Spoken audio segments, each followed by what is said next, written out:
নমস্কার, কেমন আছেন সবাই? আশা করছি আপনারা সকলে খুব ভালো আছেন। নতুন একটা ভিডিওতে আপনাদের সকলকে স্বাগত জানাই। আজ শনিবার, এখন বাজে দুপুর 12টা। আমি এসেছি বাবার বাড়িতে, এখানে পরব বসেছে, তো এখন যাব পুজো দিতে। চলুন আপনাদের সঙ্গে করে নিয়ে যাব। আমি রেডি হয়ে গেছি। পুজো দিতে যাওয়ার জন্য সব কিছু রেডি করে নিয়েছি। এরপরে এটাকে আমি একটা থালি পরশ দিয়ে ঢেকে দেব। আর এখানে পুজো দেওয়ার জন্য মা পয়সা দিয়েছে, পয়সাটাও নিয়ে নেব। চলুন, আমি আর ছেলে আমরা দুজনে মিলে বেরিয়ে পড়েছি। যাব বকুলনগরের যে রাধাকৃষ্ণ মন্দির আছে সেই মন্দিরে পুজো দিতে। চলে এসেছি। এখান থেকে গেট বানানো হয়েছে, লাইটিং করা হয়েছে। আর এই যে সামনে একটা প্যান্ডেলের মতো করা হয়েছে, এখানটাতেই পরব হচ্ছে।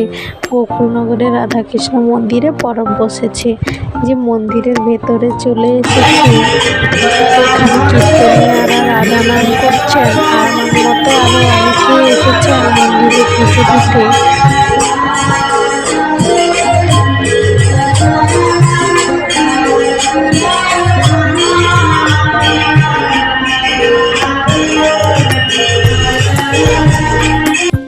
এখানে গুরুদেবের সঙ্গে যিনি ঠাকুর মশাই আছেন, উনি সমস্ত কিছু পুজোর সরঞ্জাম করছেন।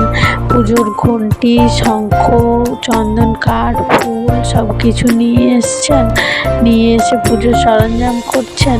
আর সঙ্গে এখানে মহাপ্রভুকে ভোগ চড়ানো হয়। মাটির মালসার মধ্যে ভোগ সাজিয়ে মহাপ্রভুকে ভোগ চড়ানো হয়। সকাল 7টা থেকে রাত্রি 10টা পর্যন্ত মহাপ্রভুকে 5 বার সেবা দেওয়া হয়। গুরুদেব চলে এসেছেন। গুরুদেব এখানে সবার প্রসাদী থালাতে তুলসী পাতা দিচ্ছেন। তুলসী পাতা ছাড়া মহাপ্রভুর প্রসাদ চড়ে না। গুরুদেব এখানে পুজোতে বসে গেছেন। আর গুরুদেব প্রচণ্ড পরিমাণে ঘামছেন। আর এখানে কোনো পাখা লাগানো নেই, পাখা লাগানো হয় না। কারণ এখানে যতদিন পরব হয় ততদিন এখানে জাগরের প্রদীপ জ্বালানো হয়। জাগরের প্রদীপ যতক্ষণ না পরব শেষ হবে প্রদীপ নেমতে দেওয়া যাবে না। পাখা চললে তো প্রদীপটা নিভে যাবে, ওই জন্য পাখা জ্বালানো হয় না। দূরে পাখাটা দেখুন, পুজো হবে বলে পাখাটা বন্ধ করে দেওয়া হয়েছে। দূরে ওই যে ঠাকুর মশাই সবাইকে চন্দনের টিপ দিচ্ছেন। একটা ছোট্ট ফুল নিয়ে তার মধ্যে চন্দন লাগিয়ে সবাইকে টিপ দিচ্ছেন, সঙ্গে আমাকেও দিয়েছেন। তারপর এখানে সবাই নিজেদের সংসার, সন্তান, পরিবারের মানুষজন সবাইকার নামে নাম সংকল্প করে গুরুদেবকে পয়সা দিয়ে, ফুল দিয়ে এখানে ঠাকুরের কাছে পুজো দিচ্ছেন।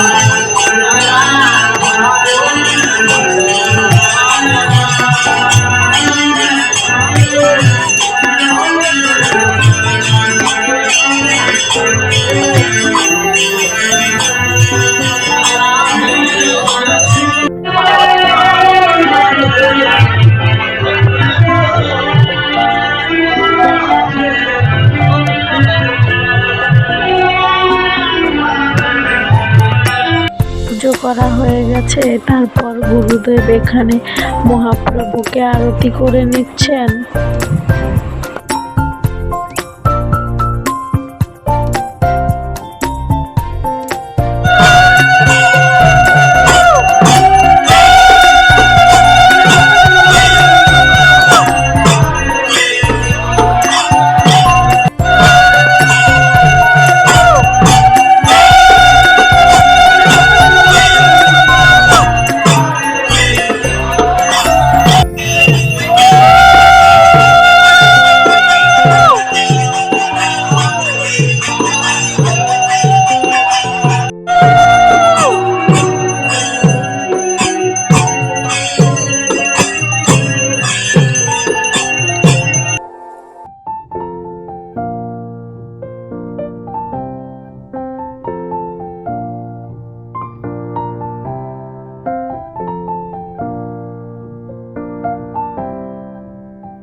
গুরুদেব নিজে শঙ্খ বাজিয়ে পুজো সম্পন্ন করে ঠাকুরের কাছে প্রণাম করে নিলেন। এই জিনিসটা আমি প্রথমবার দেখলাম। তারপর মহাপ্রভুকে যে জল প্রসাদী চড়িয়েছিল সেই জলটা নিয়ে এক জায়গায় ঢেলে গুরুদেব সবাইকে স্নান জল বিতরণ করছেন। আমিও নিয়ে নিয়েছি। যে দূরে সোলার প্যান্ডেলটা দেখছেন ওটাকে বলা হয় মাড়ো। মাড়োটা মাঝখানে থাকে আর ওনারা ঘুরে ঘুরে রাধা নাম করেন। মাড়োর ভিতরে যে প্রভু আছেন উনি হচ্ছেন নিতাই চাঁদ মহাপ্রভু আর গৌরচাঁদ মহাপ্রভু আমাদের মহাপ্রভু। পুজোর পর মন্দির থেকে নেমে গেছি, তারপর এখানে প্রসাদী বিতরণ করা হচ্ছে। আমিও প্রসাদী নিয়ে নিলাম। তারপর ভাইও এসেছিল প্রসাদী খেতে। তারপর আমরা সবাই মিলে একসঙ্গে বাড়ি ফিরছি। বাড়িতে আসার পর মা বলল একটা পাকা পাপায়া আছে, ওটাকে ছুলে কেটে পরিষ্কার করে রাখতে, পরে ভাত খাওয়ার পর সবাই মিলে খাবো। ভাত নিয়ে বসে পড়েছি ছেলেকে খাওয়াতে। আজকে দুপুরের মেনুতে আছে দই, ভাত, শাক, লাউয়ের ঘন্ট আর আলু পোস্ত। ভাত যাচ্ছে মুখে।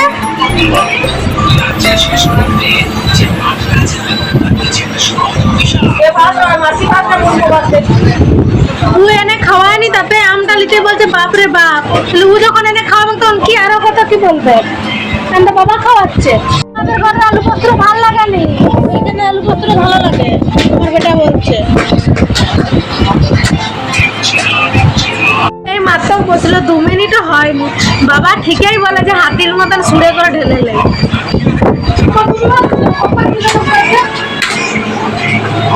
কম ভাত, ওই এক থালা ভাতটা কম ভাত। এক থালা ছিল, বেশি বলবি তুই।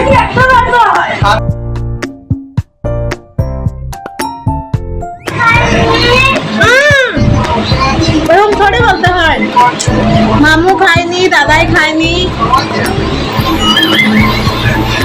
চালু হয়ে গেছে বাবা। তাহলে বাবা এখন বসে থাকতে চান করে রসুন আছে বাবা। তোর বউটা কে খেলো? মা বাপরে বাবা, এক থালা খেয়েছি। পেটটা ফেটে গেলে এক থালা খেয়েছি মা। এক থালা খেয়েছি কি হল? তুই খাওয়াসনি, বাবা খাওয়াচ্ছে। ওটা হলো কাশিটা, পেটটা ফেটে গেল। তুই ভাত রেখে দিছি তোর জন্য, দেখ এখন উঠে না তুই এক থালা ভাত খেয়ে দিস তো। ওইখানে ঘুমা দিস পড়ে পড়ে, হাতটা বিনা ধুয়ে সান্তালের মতো। আমি সান্তাল, তুই তো সান্তাল। তুই তো আমার ভাই, আমার ভাই লোক। আমার গোল ডিফারেন্ট। দেখো মা, দেখো বলছে তোরা মন্ডল করে গোল ডিফারেন্ট। ঠিকই বললাম, গরম কোনটা? হ্যাঁ, তো বাবুদের ঠান্ডা আছে না, গরম করে দাও। গিলা কোনটা নিতে? এই নজর লাও এদিকে। উঠেছে নজর লাও। আওয়াজ আমার গায়ে লাগেনি।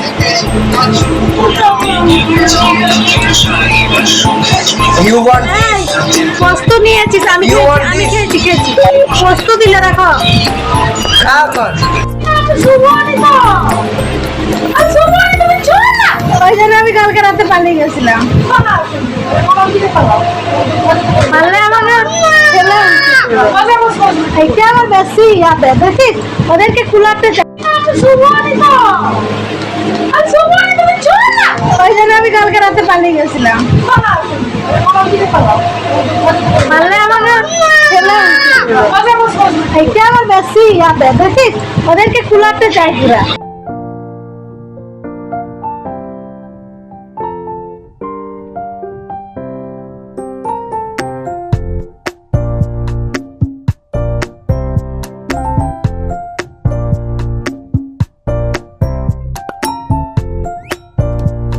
দাদা তুই কবার বললি, তুই আমাকে বললা। হ্যাঁ, আবার এখন মাকে আবার বললি। কুকুরের মতন আমটাকে খাচ্ছিল। আরেকটা যাওয়া চিবাইনি এখন বাদ দিয়ে পুরো একদিন ধরে অমনি কি যাওয়ার ছিল। জলদি খেতে খেতে এসির হাওয়া খেয়ে এলি, পেট ভরলে না? না মেরে তো পেট ভরেনি, তো পেটটা ঠান্ডা করে।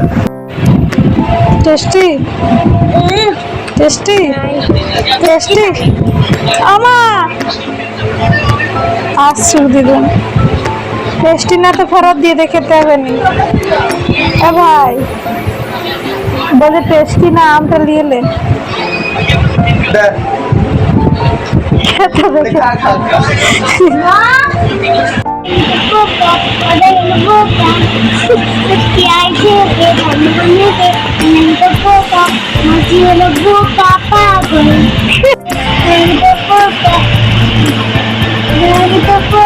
আমি হলাম বোকা না তো বলো না জীবন হলো জীবন হলো সন্ধ্যেবেলা আমরা রেডি হয়ে বেরিয়ে পড়েছি। আমি, মা আর ছেলে আমরা যাব কীর্তন দেখতে। তো চলুন আপনাদেরকেও সঙ্গে করে নিয়ে যাব।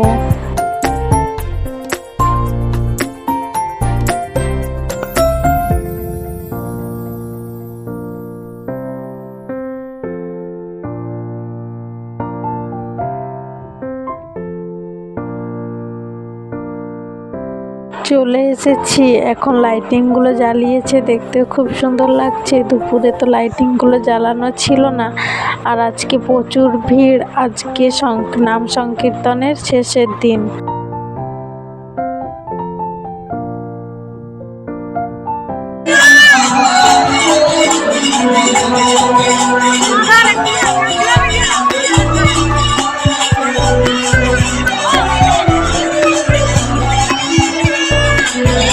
এখানে আমি, আমার পিছনে মা, আর পাশে বোন, আরও অনেকে আছে। সবাই মিলে বসে এখানে কীর্তন দেখছি। আর ছেলে এক করে আসছে, এক করে এদিক ওইদিক যাচ্ছে। এখানে খাওয়া দাওয়ার ব্যবস্থা আছে। তারপর আমরা চলে এসেছি। এখানে আজকের মেনু হচ্ছে খিচুড়ি, একটা মিক্স সবজি আর পায়েস। আমরা এসে দেখছি এখানে মেয়েদের দল নেমেছে, মেয়েদের দল কীর্তন করছে আর খুব সুন্দরভাবে রাধা নামের সঙ্গে নাচ করছে। আর ছেলে ওইখানটাতেই শুরু থেকে এসে করে বসে আছে আটচালার ওপরে।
আরও একটা নতুন কীর্তন দল এসেছে, এনারা এবারে চলে যাবেন, ওই জন্য টাটা বাই বাই করছেন। এখন বাজে রাত্রি 12টা, আমরাও আস্তে আস্তে বাড়ি ফিরি। চলুন তাহলে আজ এই পর্যন্ত।